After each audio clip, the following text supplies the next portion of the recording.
Hello, everybody. Welcome to your episode of The Expendable Show. I'm your host, The Expendable. So if you like my show, like, subscribe, and ding the bell. That way you'll know when I make a show and you'll be able to watch it.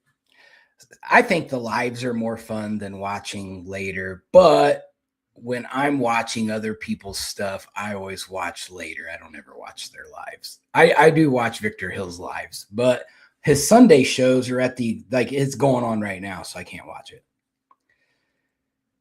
it. You're right, Bonnie. It is my show. So let's do the sponsorships. This episode is brought to you by Gatsby Trading Solutions and the Islamabad Telegraph. Hey, Rob, that's our first gold. I don't remember how long they said it was, like 40, 50 years since we've gotten a gold. For those of you who don't know, the men's and women's ice hockey for the United States, both of them beat Canada for the gold. So Rob's congratulating us, Yankees. It's been a long time. Canada is a very, very formidable hockey team. They're very good. They played very well all throughout the tournament, the men's and the women's. So, I mean, that the U.S. beat two very good teams. Now I can't wait till the NHL All-Star break, because that's when all the good stuff happens. They'll be fighting the whole time. But also, don't forget, if you're in the Atlanta area, we are putting on the 404-day weekend music festival. It's going to be at the legendary historic Atlanta Underground, which, for those of you who don't know, they basically built the current city of Atlanta over the top of the old Atlanta. So they have this underground like shopping center. It's pretty cool. It goes back and forth. Sometimes they turn it into it's like a place where homeless people congregate, and there's a lot of drugs and shootings that happen. But the city of Atlanta is going in and cleaning it out, and they're putting some really nice businesses down there. But we're going to be rocking that out. We've got 8 R&B and hip hop performers performing. Should be a good time. But I've got my staple on that. So I'm going to be doing the city of Atlanta's Mother's Day Festival as well. Let's go Pens. Listen, the Red Wings, we're gonna get back to our greatness and glory from the 90s. It's the Red Wings year. Sergei Fedorov and Steve Yzerman is gonna come out of retirement and win. We're gonna win it all. Yeah, Bonnie, the underground Atlanta is pretty cool. I was there the other day. I went down there just to look and see what the spacing looked like. It's pretty cool. It's pretty cool. They've got a lot of, like, there's an above ground, and then there's the underground. So the above ground, there's some really cool businesses in there too. It's like a nice little shopping area now, and it's like close to Georgia State University. So there's a lot of cops that are floating around there. You do feel safe down through there. I have to always bring that up because not everywhere in Atlanta feels safe. There's places that, like, you go to Camp Creek and you're like, I don't know if I should be here. You go to like South Fulton, you're like, I don't know if I should be here. Like when I go visit T over in Riverdale, I'm like, but I'm over there enough to where enough people know who I am. So I'm good over there. Rachel, hello. So gas prices, statistics time, gas prices.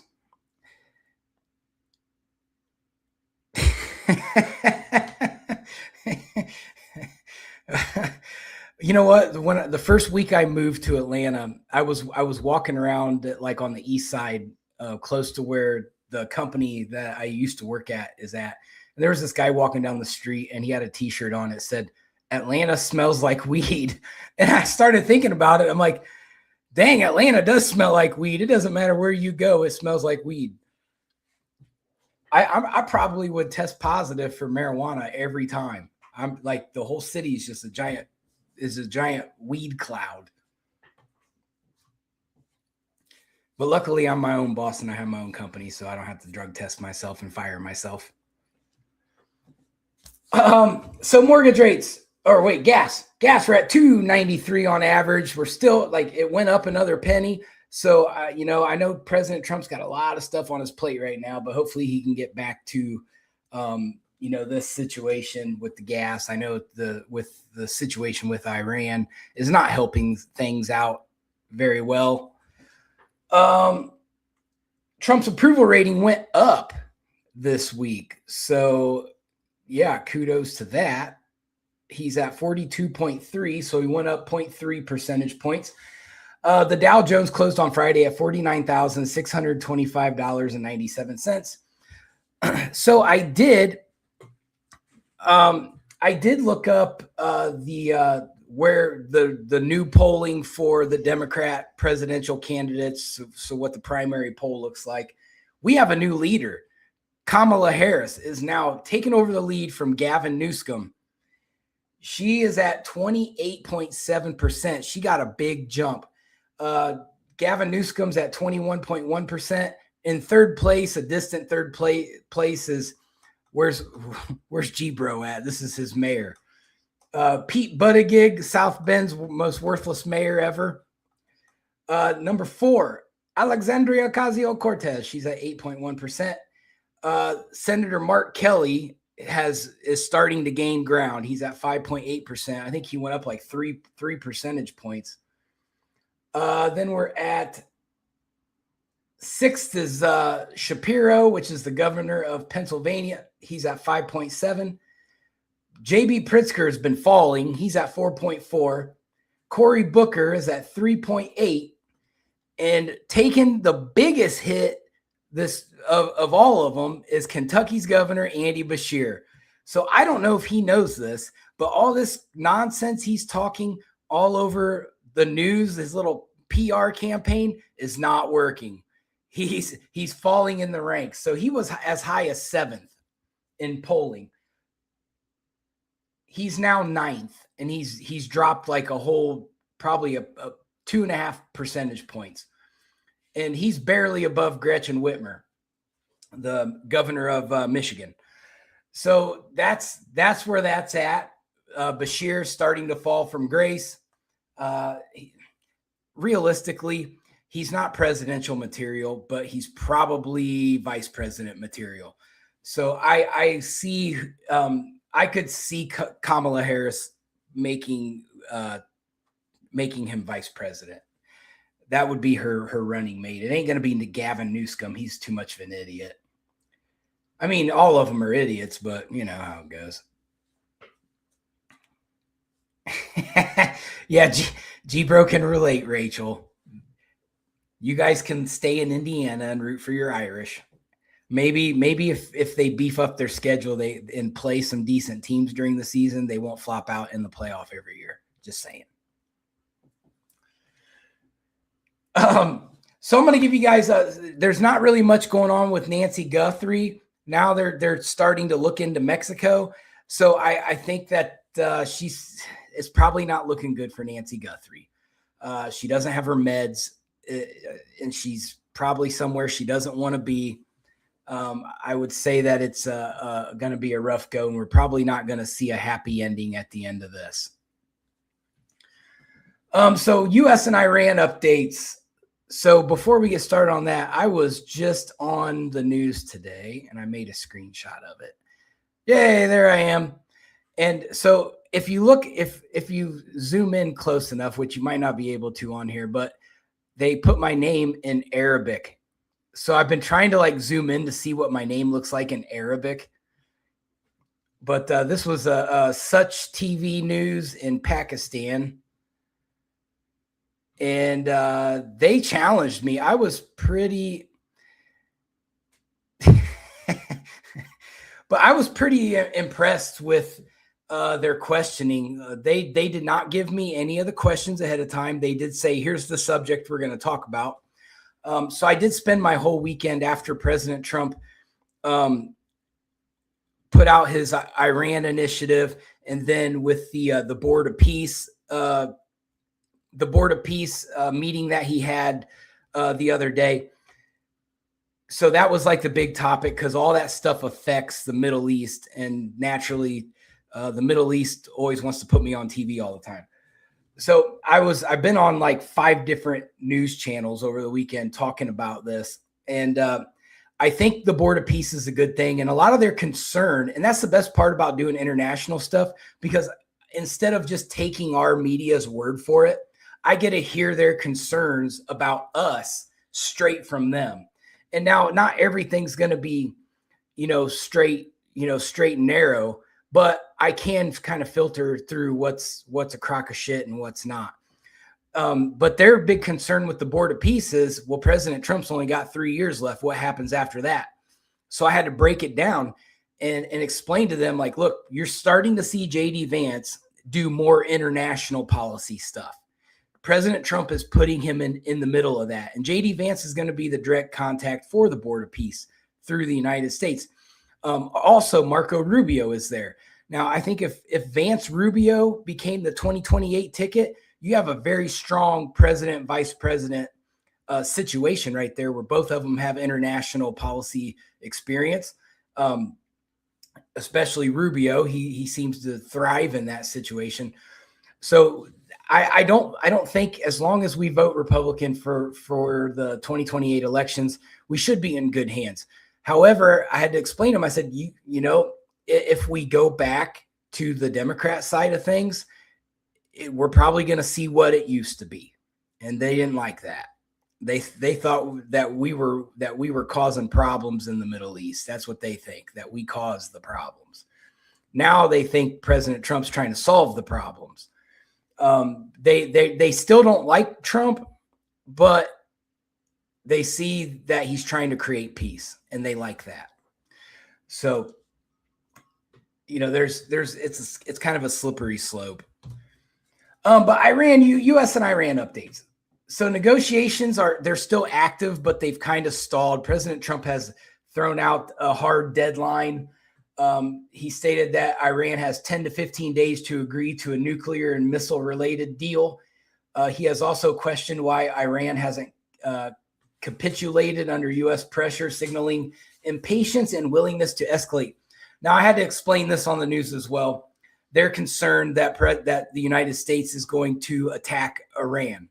So I told them, I said, look, the likelihood it's not as likely as what we would think it is.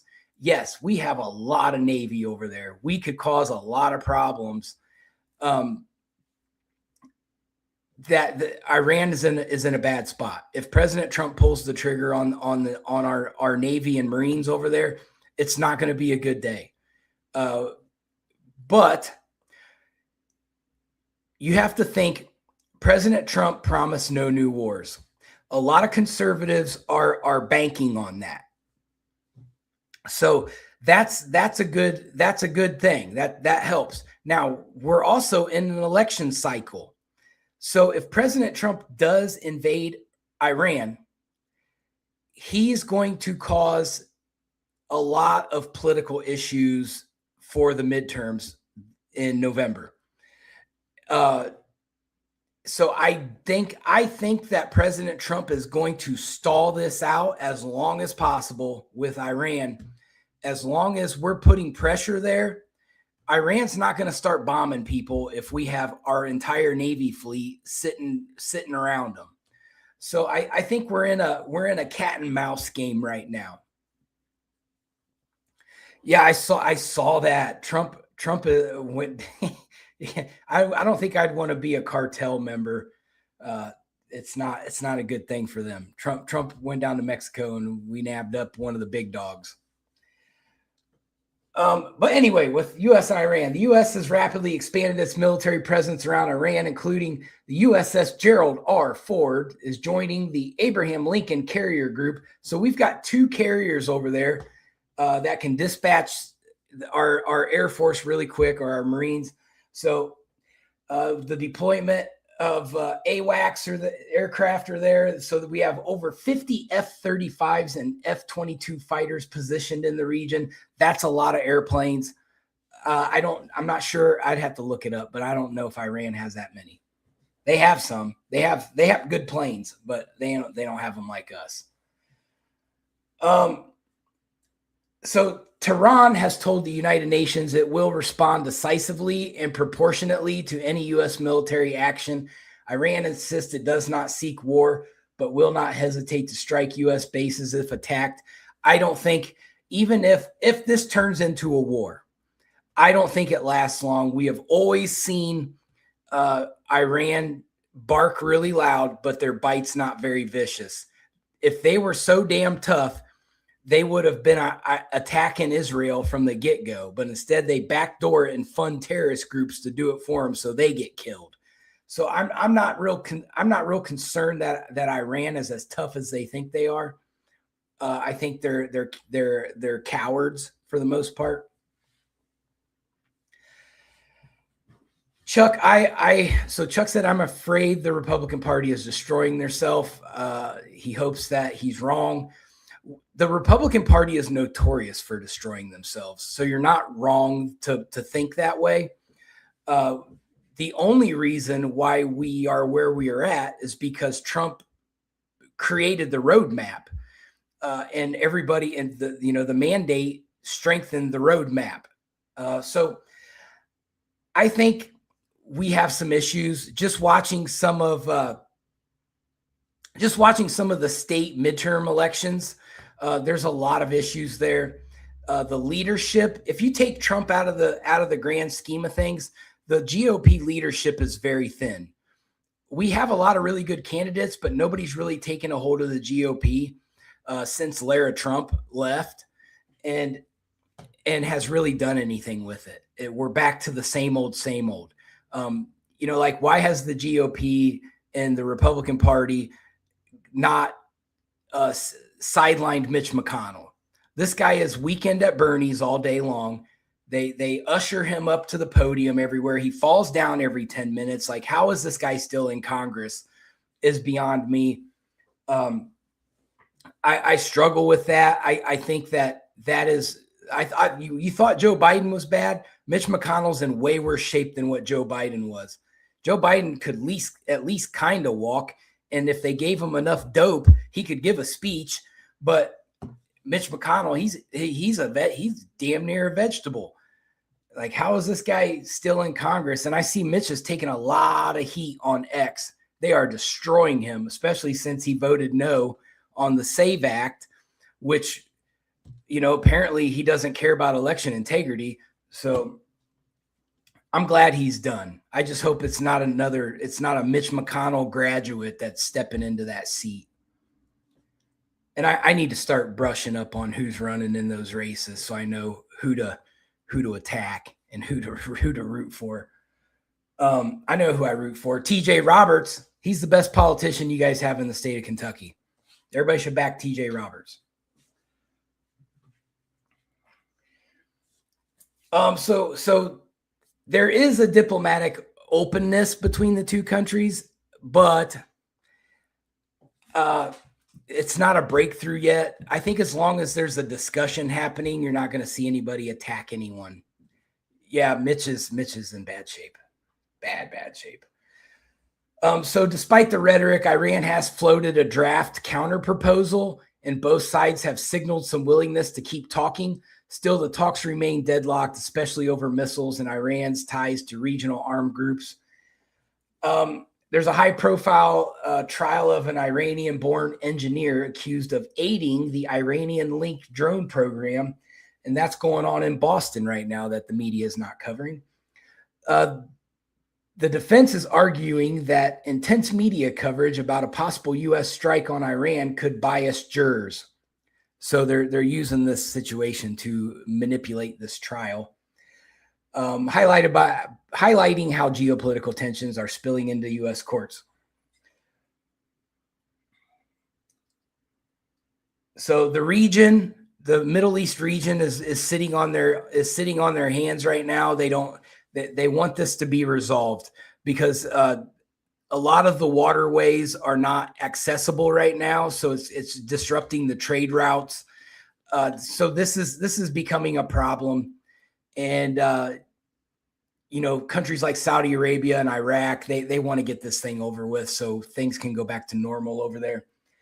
Another big piece of news. So Prince Andrew was arrested. which is, I have mixed feelings about that. I feel like this is all smoke and mirrors. He's probably going to go to the same undisclosed location that they took Epstein to. I don't believe Epstein's dead. I think they nabbed him up in the middle of the night and got him out of there. Although there is autopsy pictures of Epstein, so maybe he is dead. I don't know. But I don't think Prince Andrew, I don't think this is going to, it's going to be one of them things where he ends up with Tupac and Elvis on some island somewhere. We'll throw some conspiracy theories into the show today. But Andrew Mountbatten Windsor was arrested on February 19, 2026 on suspicion of misconduct in public office. The allegation centers on claims that he forwarded confidential government reports to Jeffrey Epstein during his time as a UK trade envoy for 10 years.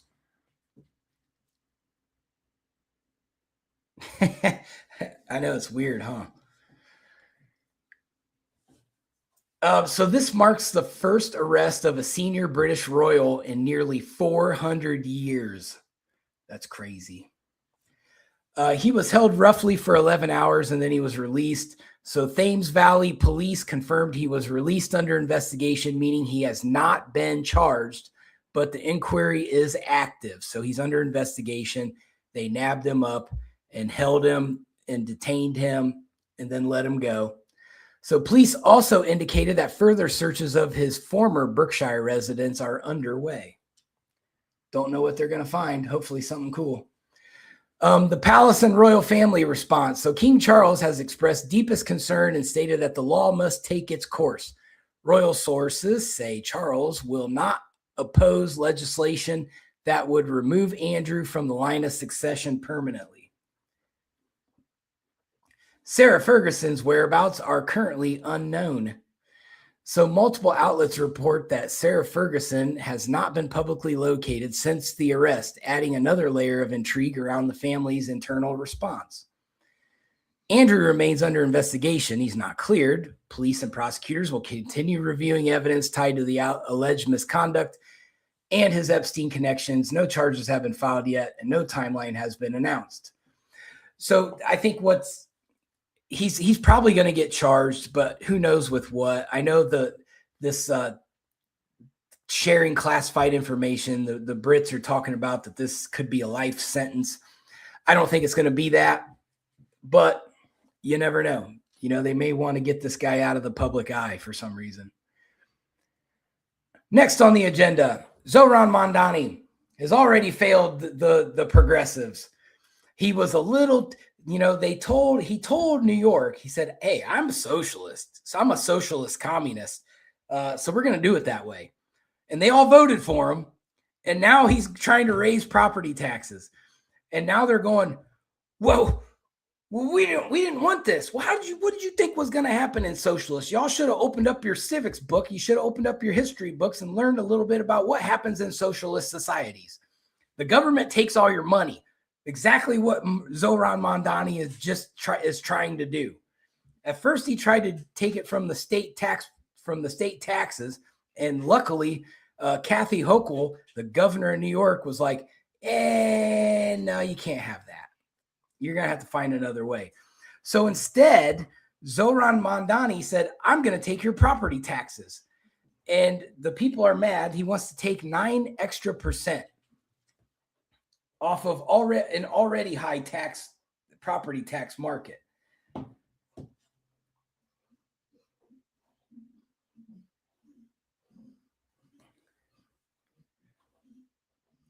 And so there's this problem in New York, and they're finding out the hard way.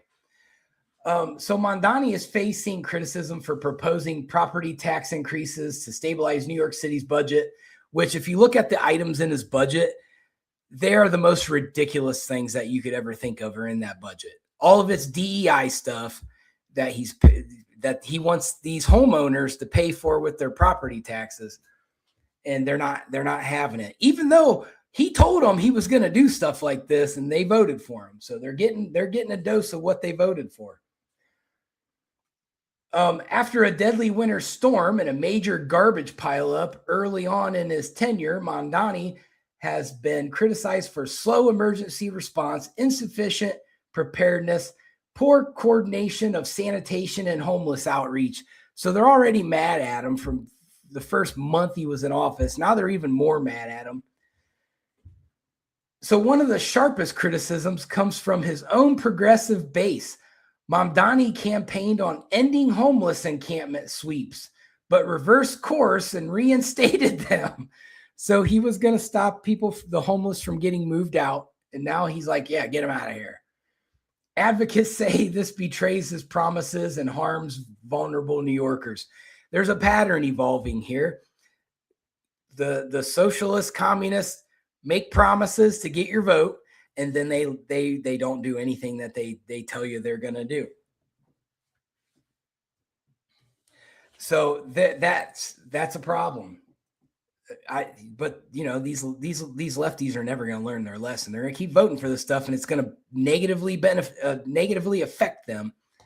But they're going to go, it's President Trump's fault. No, it's your socialist communist mayor's fault. You voted for. So he's doing that. He's already made the Israelis mad, the New York Israelis. So this is probably one of the most politically explosive areas of criticism. He's basically gone. Yeah, he just needs to send his social workers. They'll handle everything. But so New York City is a huge population of Catholics and Jews. And that is his first target. He refused to attend the new Cardinals. I don't know I forget what they call it, where his first day being Cardinal after the other guy retired. And then he's refusing to work with the New Yorker Israelis. So that's causing a problem, because we're talking a population of millions of people in New York have those two backgrounds. So that's going to be a huge issue. And the Jewish people should have known, because when have the Jews and the Muslims ever really got along? I mean, Mamdani's like, I'm going to work with the Jewish community. No, you're not. Now, and all the lefty Jews bought into it, and now they're going to reap that reward too. It's harsh. It's harsh information to hear. I get it, but it's reality. That is the reality of New York City. When I go on to conversations with Jenny Lynn, when I get interviewed by her, she lives in New York City. And so I get firsthand knowledge of this anytime I want. And she's like, it's bad. It's getting bad here. Yeah. It's turning into something. And then some of Mamdani's administration appointees, they've got some really questionable ideological past. There's just no community ties to New York, so there's a disconnect on the communication side of things. So you know, I just don't think that group resonates with the New Yorkers, so they're struggling with that. Now, when I was sitting around today in the next story, and Bonnie's already yelled at me. She didn't want to hear about Kamala Harris today, but I got to talk about it because it's significant. So everybody remembers when Kamala was the Border Czar. Okay, everybody remembers that. Joe Biden named her the Border Czar. Kamala Harris admitted she was the Border Czar, and then when she was running for president, she was like, "I was never the Border Czar." No, you were the Border Czar. You actually went down to South America and was supposed to do a root causes analysis on how do we stop the immigration problem. You know, the immigration problem that President Trump pretty much stopped in his first month in office. She went down there several times. Now, A lot of people don't know this, but Kamala Harris did issue a report on that. There is documentation of what she was trying to do for that. So we're going to go through it a little bit, and it's all going to make sense. So Vice President Harris's report was not a single narrative document, but a formal root causes strategy with periodic updates. The contents are consistent across 2022, 2023, and 2024. So there's a diagnosis of the root causes of migration. The report identifies 3 primary drivers pushing people to leave El Salvador, Guatemala, and Honduras.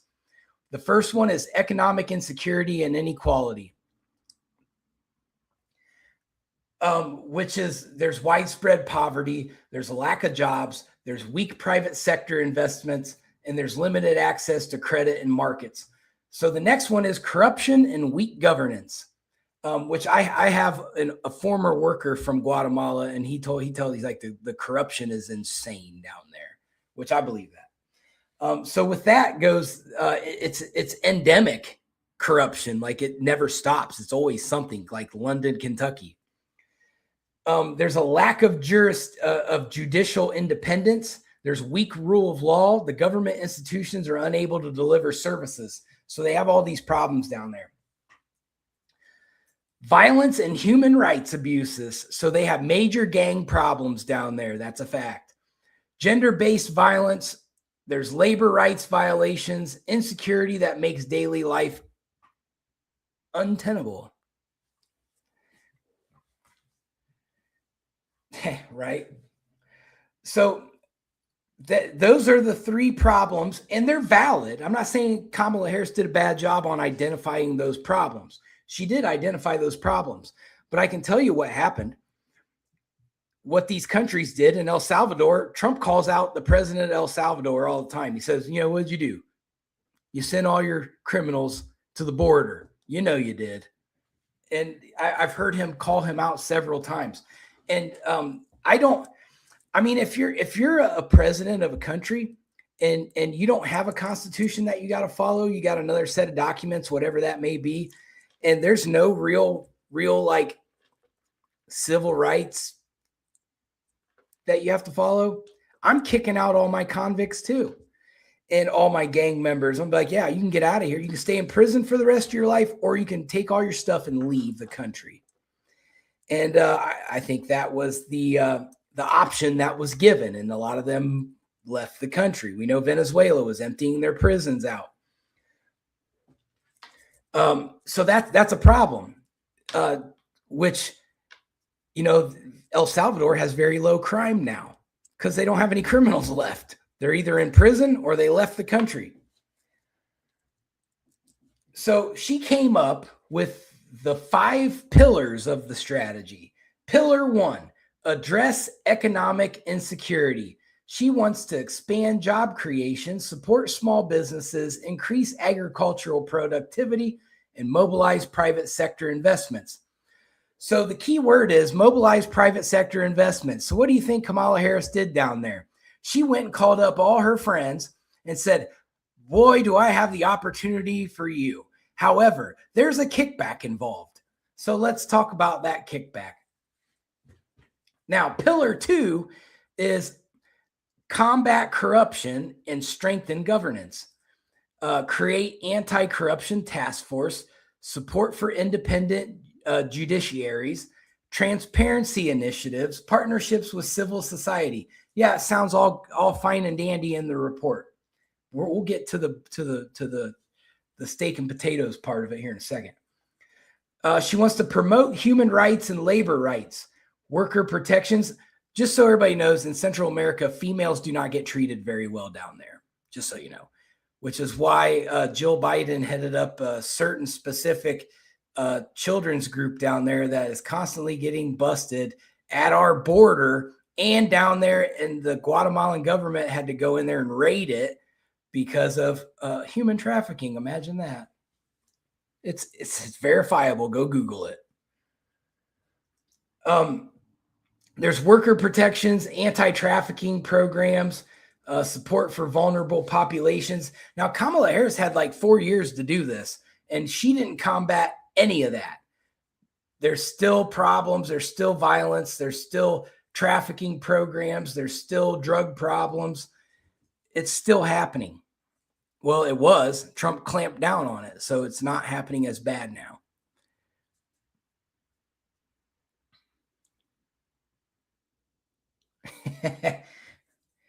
So pillar 4 is counter violence and crime, which she knows all about, fighting crime. Anti-gang programs, community-based violence prevention. Her anti-gang program was, hey, just ship them all up to the United States. So I just solved your gang problem. Community-based violence prevention, law enforcement training, which, what does she know about law enforcement training? She was trying to defund the police.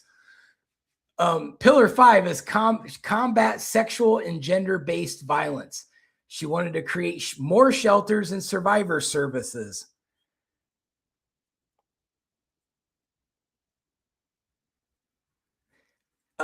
She wanted to do legal reforms and create prevention programs.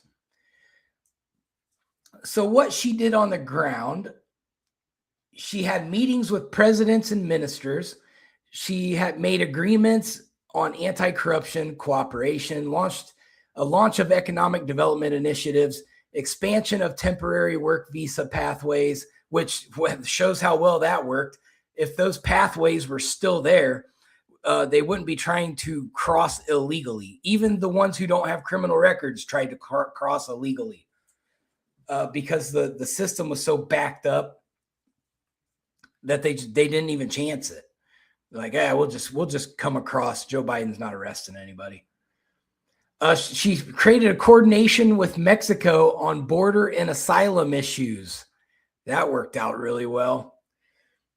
So she's a huge failure when it comes to being a border czar. Everybody knows that, but the proof is in the pudding. Her report even shows that you did all this stuff, but yet you did nothing. So some of her commitments, so the U.S. government funding, over $1 billion in development aid was sent to that region. Bet y'all didn't know that. Private sector investment, so over $4.2 billion went to U.S. companies. They say it's U.S. companies, but we're going to get into who those companies are here in a second.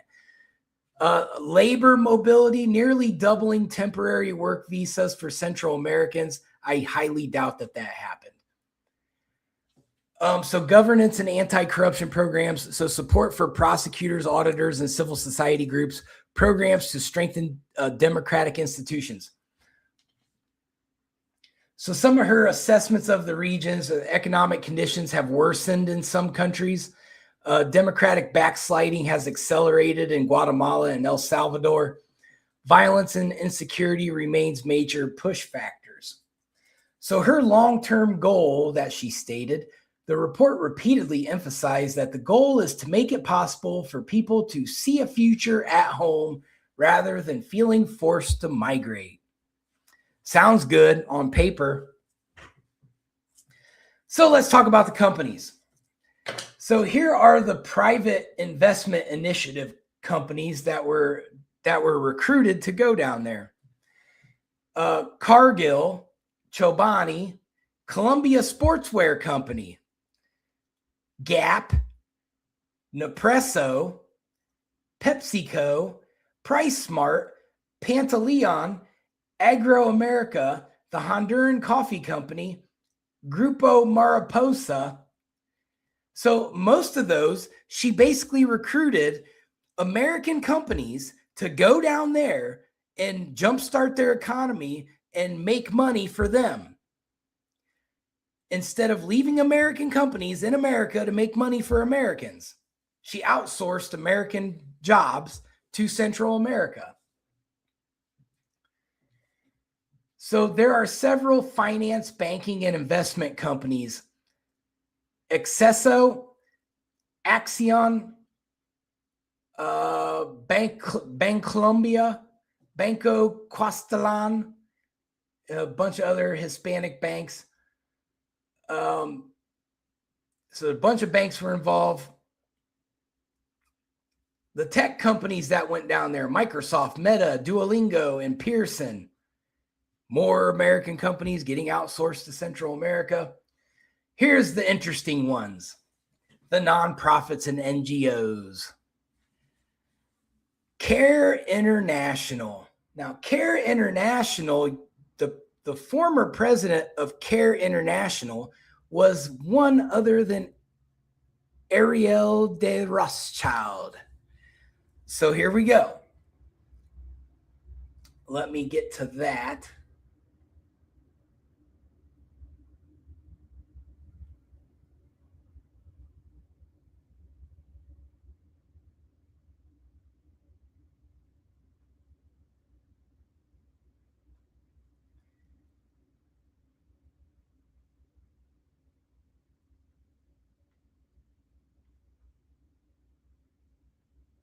Well, perhaps I did not include it, but that's okay. So CARE International is very problematic. It's a Rothschild's brainchild. She's no longer the president of it. There's another lady who runs it now that she's a super progressive. She's actually from Georgia.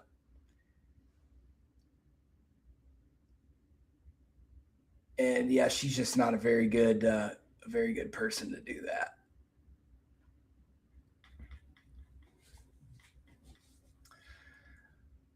So there's also Heifer International, Junior Achievement Worldwide, DT Institute. Now here's one that gets me too. So here in Georgia, Georgia is a huge textile state.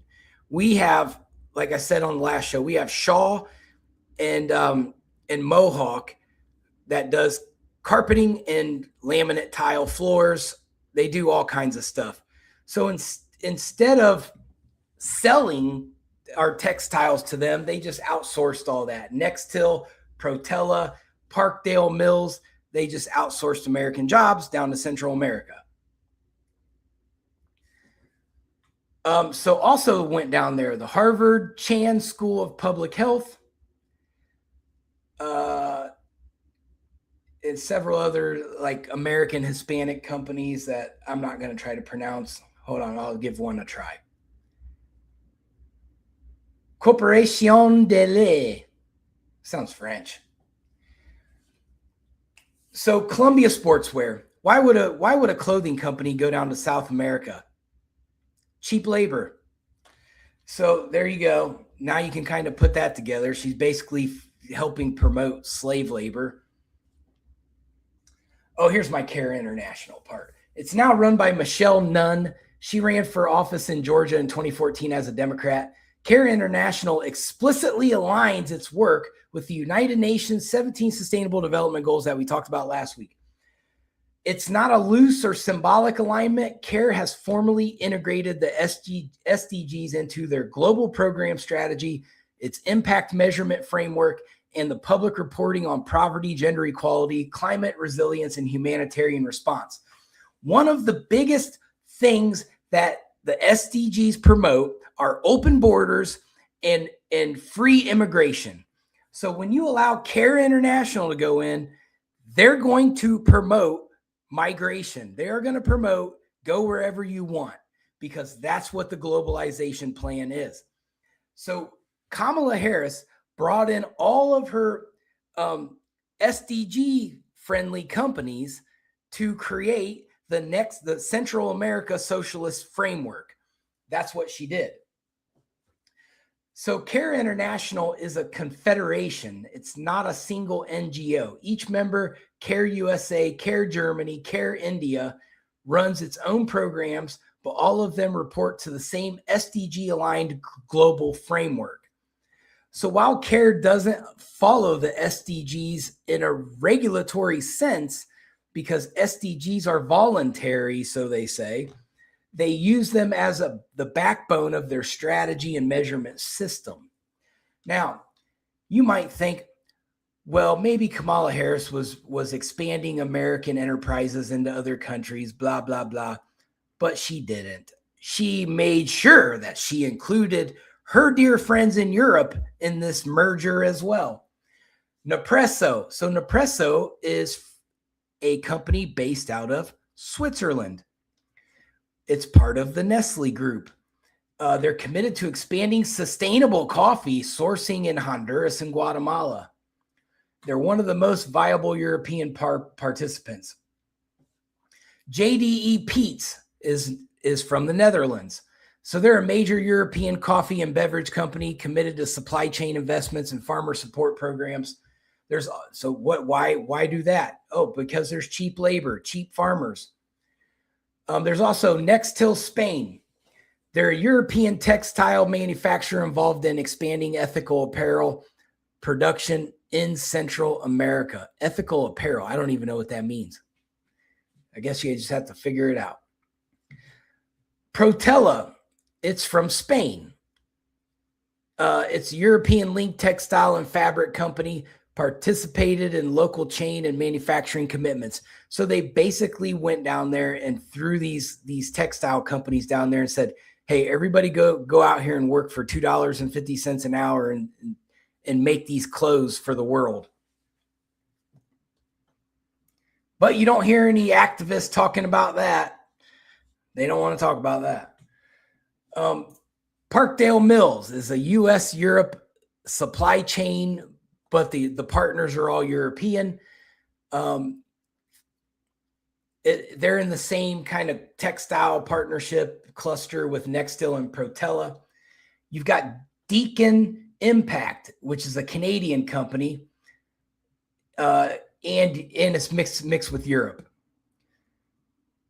So Argadius Foundation, which is from Switzerland, it's an NGO. It's a Swiss philanthropic foundation. I'm going to dig through that and find out what big Swiss oligarchs donate to that. I could probably guesstimate who's going to be on that list. Funds, if they fund entrepreneurship and small business development. So that's just named some of them. So Kamala Harris went down there and basically took American money, invited her European friends down there to promote slave labor, human trafficking, and all kinds of other stuff, and initiated the migration. And then trying to stop it. But the proof is in the pudding.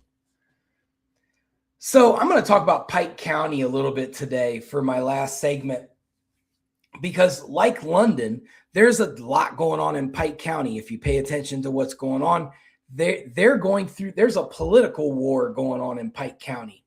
So I'm paying close attention to it, and it's something that I think it's gonna blow up in their face eventually. But Smokeahonis is covering it. We talked about it on Saturday for about 2 hours. She kind of gave me the ins and outs of what's going on there. So there's severe financial mismanagement going on there, and they're fighting over it. So Pike County has struggled for years with budget shortfalls, debt accumulation. There's an over-reliance on declining coal-related revenue. So that's basically what happened. Hey, Rick. So basically, when Andy Beshear and Joe Biden and the Democrats destroyed the coal industry, it destroyed Pike County and probably many other counties in eastern Kentucky. But Pike County took a huge hit. And so the people moved out because there were no jobs. And so the problem is Pike County wants to keep spending more money, but your tax revenue is leaving the county. So now you have this budget problem where there's not enough tax money to pay for all the stuff that they want. So that's kind of how it's going down there in Pike County, and it's creating kind of a boiling pot there. And you have the good old boys are failing, and they're getting pushed back big time from the community. So the county repeatedly faced audit findings for poor accounting controls, missing documentation, improper spending approvals. It's a whole big thing. They're fighting big time over it. There's corruption and criminal cases going on. So Pike County has had multiple public official scandals over the past decade, including former judge executive Bill Deskins, who there was another Deskins who was a prosecutor that shot and killed his wife and only got 5 years in prison for it somehow. He was convicted of corruption-related charges. Bill Deskins was. Former Sheriff Charles Fuzzy Kesey, he was indicted for misuse of public funds. Road department and procurement irregularities are flagged in audits. They're funneling money all over the place, probably the same way Randall Weddle is. It's going through, they're moving money out of the sanitation fund that you're not supposed to touch, and they're putting that into other sectors to cover their losses there of money that disappears. So there's a lot of political infighting. So local reporting has consistently described feuds between the judge executive and the fiscal court.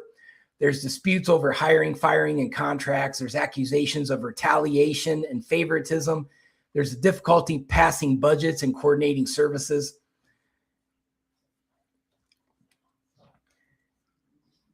Their infrastructure is failing in Pike County. There's poor road maintenance. There's delayed emergency services. The waste management has a ton of issues. It's underfunded. The public works are underfunded somehow. Like I said, this is a fallout from the coal industry. The Democrats created this problem in Eastern Kentucky, and the Democrats don't know how to fix it. They're trying to bring in all these businesses, and they ended up with this battery company that flopped. Bashir and Ray Jones flopped on that deal. There's all these bad deals that they tried to compensate for the coal industry leaving, and it all failed and smacked them in the face.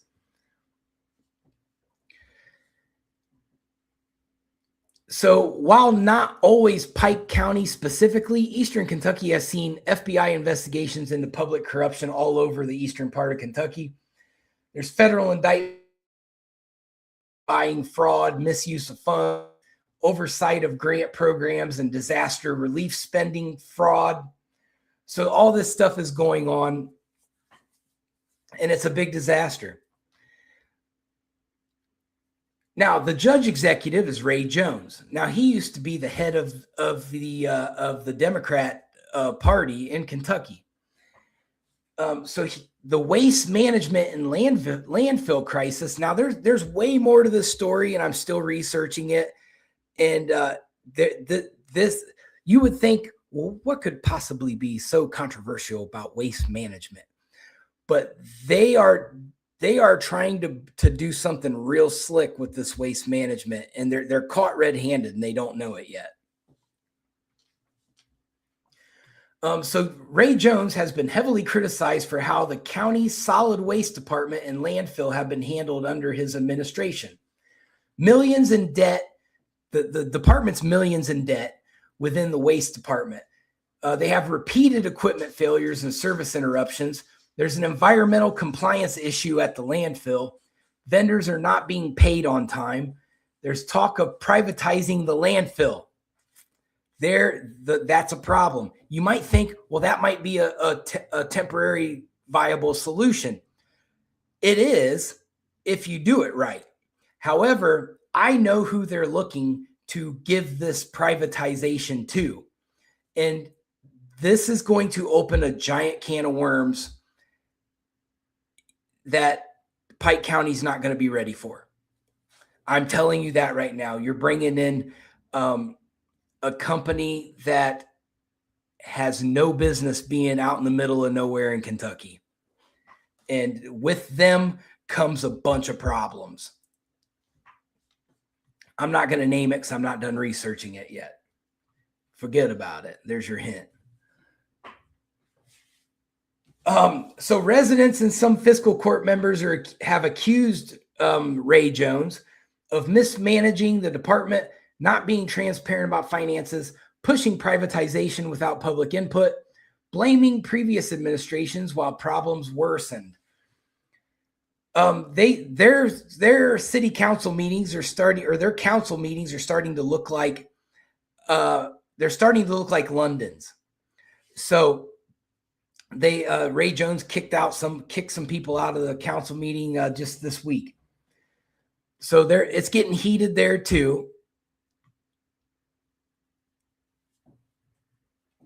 Yeah, basically if I was to look at every county's sanitation and waste fund program, they're probably all using that money to cover the money they're skimming from other departments. That's my theory. I would be willing to bet there's a pattern. I've noticed that every county that I've looked at, the 20-some counties, they all have one thing, and well, they have two things in common. There's a power struggle over the tourism board, and there's a power struggle over the housing authority. And they all seem to be moving money through waste management. So there's three. So they all have that in common, ironically. It's almost like somebody figured out how to funnel money. And so they passed it along to all the other county officials. And so they said, well, that's genius. Let's all do it.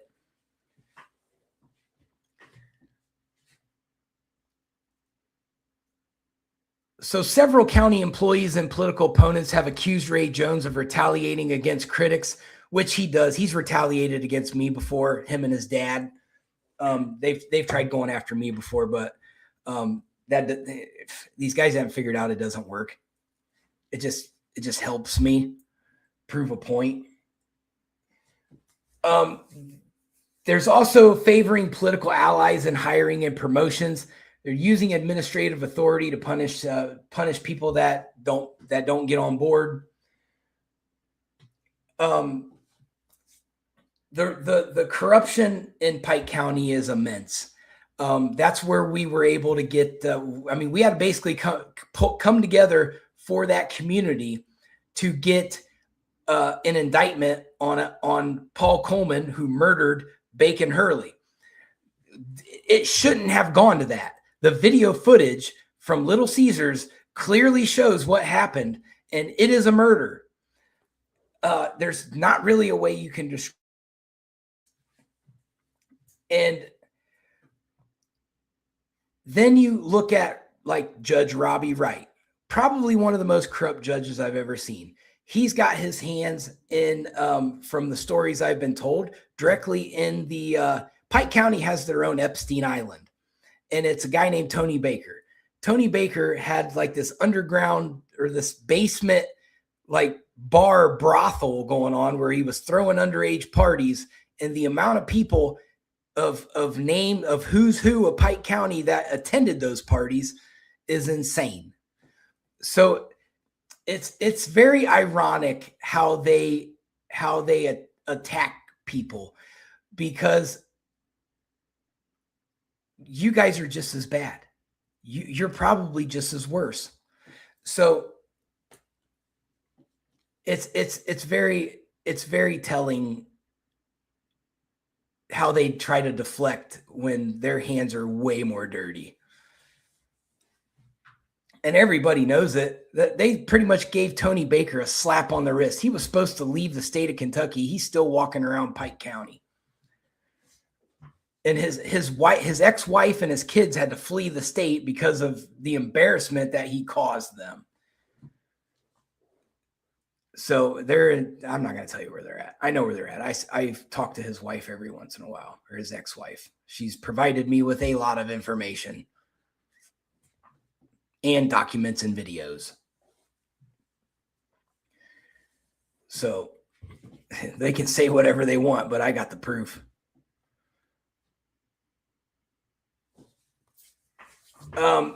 There's also Ray Jones is a Democrat. He has very, very close ties to Andy Beshear. So when you look at Pike County, you're basically getting a miniature brainchild of what Andy Beshear wants. And it's the same thing with the sheriff there. He was the Democrat, but I'm transitioning into a Republican. I'm going to cut my genitalia off and turn into a Republican. That's true, Debbie. That's true. That's what they do. If the Democrats are blaming you for something, it's because they're doing it, and they're doing it 100 times worse. And that's what's happening in Pike County. It's the dirtiest county. The amount of politicians there that have been told to leave courtrooms because they're drunk or high or on cocaine or what's the one I saw the other day? The pictures of that was Floyd County, but one of the mayors in Floyd County beat up a woman, never got in any trouble for it. I saw all those pictures. I saw the police report. It's like, man, can the wild, wild west end in Kentucky? That's what has to happen.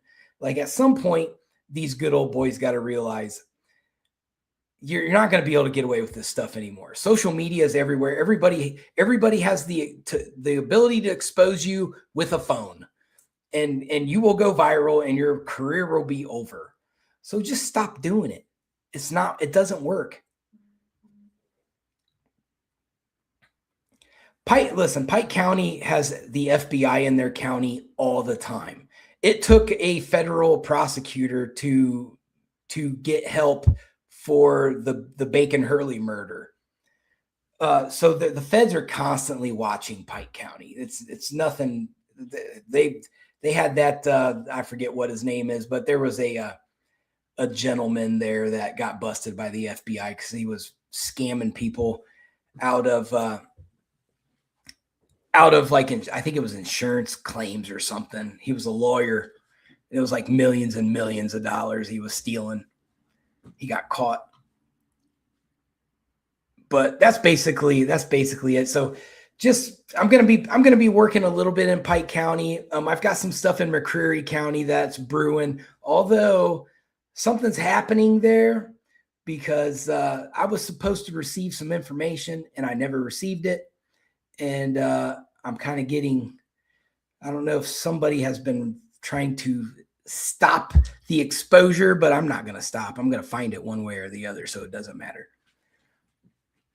And then I've got some other things brewing. Obviously, I pay attention to what goes on in London. It's kind of quiet there right now since the Doug Harless ruling came out, and they're not going to indict him. It looks like Randall Weddle's taken a beating on social media very badly. And naturally, so the Weddleites, they blame me for everything. So it's my fault. Obviously, it's my fault. So that's the show for the day. We're going to keep our eyes on the news and see what happens. And hopefully things tone down a little bit. I'd like to see a little bit of peace and quiet in Kentucky. Maybe we can get that done. Thank you, Debbie. I try my best. I just want to see people live in peace, and I want to see corruption stopped. Corruption has influenced my life so much personally. I want to see it stop. People need to be held accountable. That's what this is all about. Accountability. If the state of Kentucky is not going to hold these guys accountable, then the people have to hold them accountable, and that's what you're seeing all over the state. But that's all I got. I'm out. Peace.